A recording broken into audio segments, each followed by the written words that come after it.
Eu fui fazer um show numa casa noturna no Rio de Janeiro e eu me lembro que no meio do show eu tava dançando com os meus bailarinos e tal, e com as minhas irmãs e tal. E de repente minha visão abriu em cima do palco e foi horrível. Quando eu olhei aqueles dois rapazes, eles dançavam, eles estavam se divertindo. Eu tive uma experiência de ver o mundo espiritual. E eu vi dentro deles. Foi uma segunda vez que eu tive uma visão de ver o diabo dentro da pessoa. E eu fui orar. E eu me lembro que eu chorei muito. Eu me prostrei, chorei muito. Eu falei, Jesus, por que o Senhor deixou o diabo me afrontar no meu trabalho? E eu ouvi a voz de Deus. Assim como poucas vezes a gente escuta na vida, eu ouvi ele dizer, a sua música é para mim? Esse show é para mim? Eu quero mostrar para vocês aonde está na Bíblia a prova de que existe música no inferno. Isaías capítulo 14 diz assim, derrubada está na cova, ou Seol, que significa inferno, a tua soberba, e também o som da tua harpa, o som da tua música. Então, depois que eu li esse texto, eu encontrei base bíblica para uma experiência pessoal.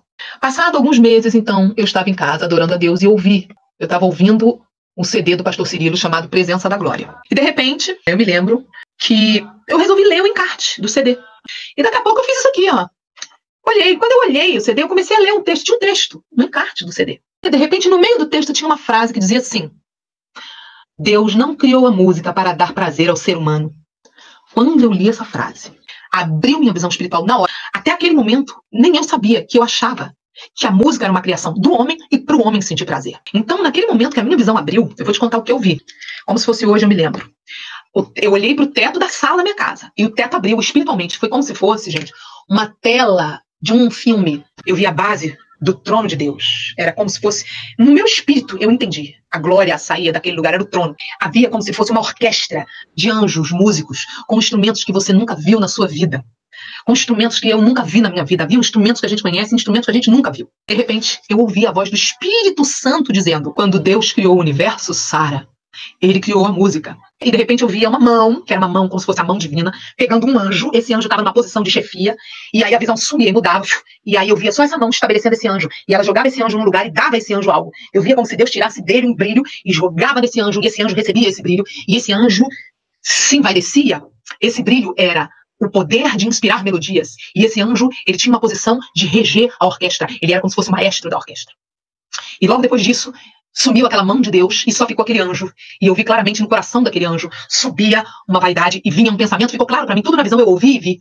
Ele pensava assim, por que só ele, só Deus pode ser adorado? Esse anjo dizia para si mesmo, esse anjo perguntava, eu também quero ser, por que só Deus pode ser adorado? Por que eu também não posso ser adorado? Eu quero também ser adorado porque eu também sei fazer música. Se eu também tenho esse brilho, eu quero também ser adorado. E aí nessa hora, eu via ele caindo, Deus expulsava ele, e ele caía, e aí sumiu a visão do céu e apareceu na minha frente o globo terrestre, mas era bem grande. Não consigo fazer nem a circunferência aqui na tela para vocês. Mas eu vi o globo da terra real, e ele caía, e ele ia ficando muito feio, muito feio, muito feio, muito feio. O nome desse anjo era querubim da guarda, e ele se transformava no diabo. Ele se transformava no que a Bíblia chama de Satanás. E ele caía e pisava no globo da terra com as duas patas. Já não era mais um anjo. Ele era um demônio. E quando ele pisava, ele apontava para o céu e ele dizia, você me baniu, né? Eu vou me vingar de você. E ele jurava uma vingança. E ele falava para Deus assim, ele prometia para Deus assim, ó, você me expulsou e eu não posso mais estar no céu. Não tem problema. Aqui eu vou começar o meu movimento de música.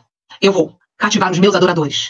E eu vou fazer os meus cultos. E eu vou roubar a sua adoração. E sumiu o globo da terra. E apareceu um rádio. Ele flutuava na minha frente, o rádio.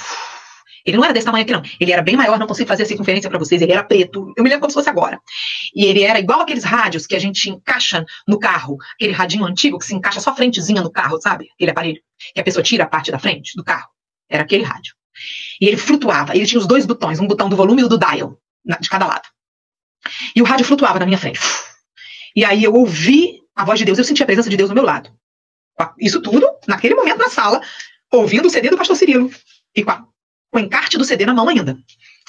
Quando eu olhei o rádio, flutuando, eu ouvi a voz de Deus dizendo, você quer saber aonde o diabo conseguiu chegar contra mim, com o plano dele contra mim?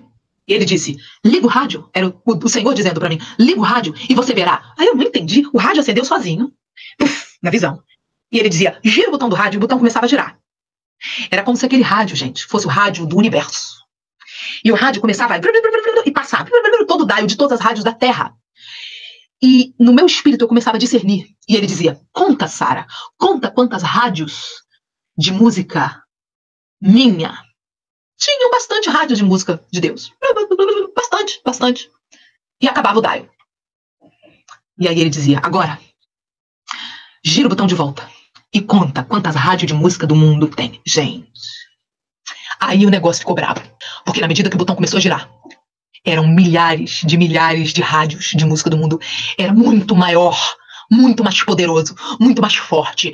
Existia muito mais música do mundo do que música de Deus. Era um império de um poderio, de uma coisa tão gigantesca, dominante na Terra. E eu comecei a chorar muito. Porque eu comecei a entender o que ele queria me dizer. E quando acabou, ele virou pra mim e me perguntou como foi que ele conseguiu isso, Sara? E eu não sabia dizer. Eu era uma cantora de música do mundo. Até aquele momento. E ele me disse, o próprio Deus me disse, porque vocês ouvem, Sara. Porque vocês veem, porque vocês querem. E a quarta e última parte da visão apareceu na minha frente, foi a parte mais aterrorizante. Eu vi um show, era um show secular, e tinha aquela cabeçada de gente, e tinha um palco, uma banda qualquer, e daí eu vi um espírito. Ele tinha mais ou menos 6 metros de altura, ele parecia um vulto, da cor de uma fumaça bem escura, cinza, bem escuro assim, uma fumaça preta assim, bem escura, e ele ia voando e ele subia no altar, ele ficava por detrás da banda, e enquanto as pessoas celebravam, ele recebia a adoração. Foi horrível. E Deus foi falando comigo ali, falando que shows são cultos, e eu falei, Deus, o que é isso? Naquele dia eu fiz uma aliança com Deus que eu nunca mais ia escutar música do mundo, nunca mais ia ouvir música do mundo, nenhuma.